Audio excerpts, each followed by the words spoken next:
হাজাৰ হাজাৰ লড়ুয়া ঘোঁৰাৰ তেজে তই ঘুমাক কৰি থকা এটা জাতিৰ বীৰ বীৰাংগনাসকল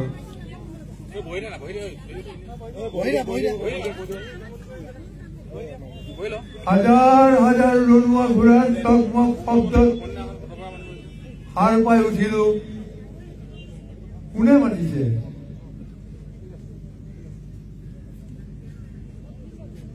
সৌৱাচনুল্লাহ চিদবৰ ফুকন আমাক মাতিছে, ওলাই আহা। চিৰাই মাতিছে, মূলা গাভৰুৱে মাতিছে, মাতিছে কনকলতাই, মাতিছে জয়মতীয়ে। এটাই কথা, উঠা জাগা, হাল পাই উঠা। শুই থকা সিংহৰ কোনো মূল্য নাই। দেশ আৰু জাতিৰ বাবে ঘৰত বহি আস্ফালন কৰা মানুহৰ কোনো মূল্য নাই নাই আৰু নাই। সাধাৰণ কথা,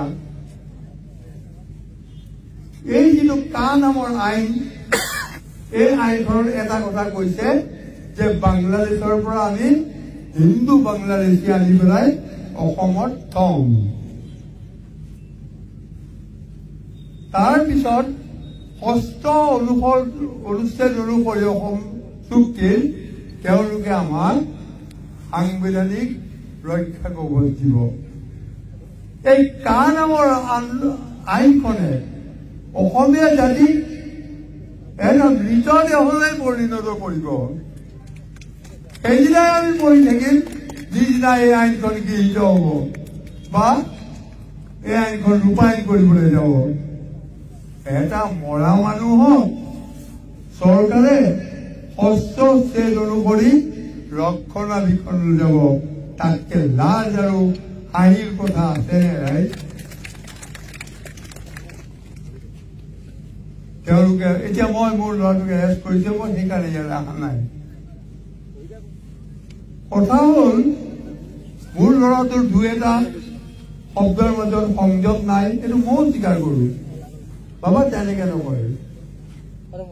ইয়াত থকা সেই বেংগলী মানুহখিনি, মাৰোৱাৰী, মুছলিম মানুহখিনি, বিহাৰী মানুহখিনি, সেই বন্ধুসকল, আমি তোমালোকৰ বিৰুদ্ধে যুদ্ধ কৰিবলৈ ওলাই অহা নাই আৰু নকৰো। আমি কৰিম যুদ্ধ বঙালী বিদেশী এগেইনষ্টে হিন্দু। এতিয়া মোৰ কথা হ'ল সংযম শব্দটো অকল আমাৰে থাকিব লাগে নেকি? ৫টা নিৰীহ ল'ৰাক গুলীয়াই যিদিনা হত্যা কৰিছিলা, সেই অসম আৰক্ষী সংযম ক'ত আছিলে? সেইদিনা সংযম ক'ত আছিলে? সংযম সেইদিনা সৰ্বানন্দৰ পকেটৰ ভিতৰত সোমালে, তপন গগৈৰ পকেটৰ ভিতৰত সোমালে, হিমন্ত বিশ্বৰ পকেটত সোমালে।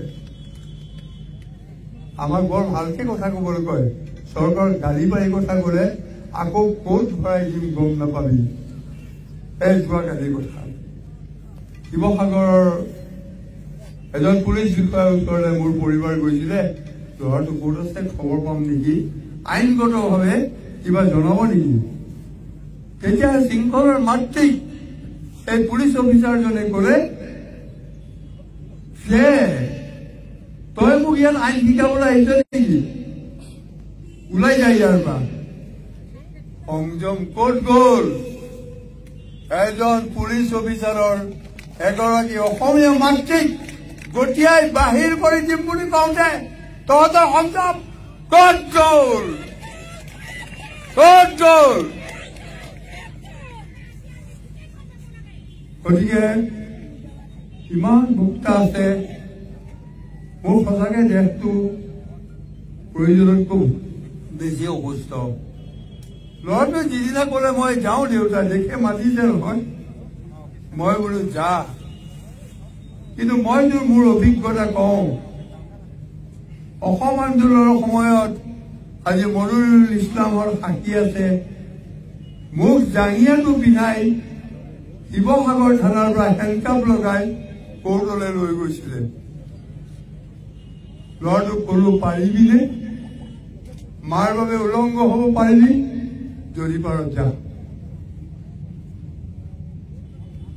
জয় চালো আমাৰ গান সৰজাৰ মুখত মোক পুলিচে কোবাই কোবাই ছাত্ৰীসকলক কৈছিলে যে চা এইয়া তহঁতৰ নেতা জয় আই অসমৰ অৱস্থা চা ল'ৰাটোক কৈছিলো পাৰিবিনে যদি পাৰ যা মই আজি অকলশৰীয়া নহয় ইমান মোৰ সন্তানৰ মাতৃ জন্ম হৈছে সেই মাতৃসকল আপোনালোক থাকিলে কোনো দিন মোৰ ল'ৰা মৃত্যু নহয় নহয় আৰু নহয়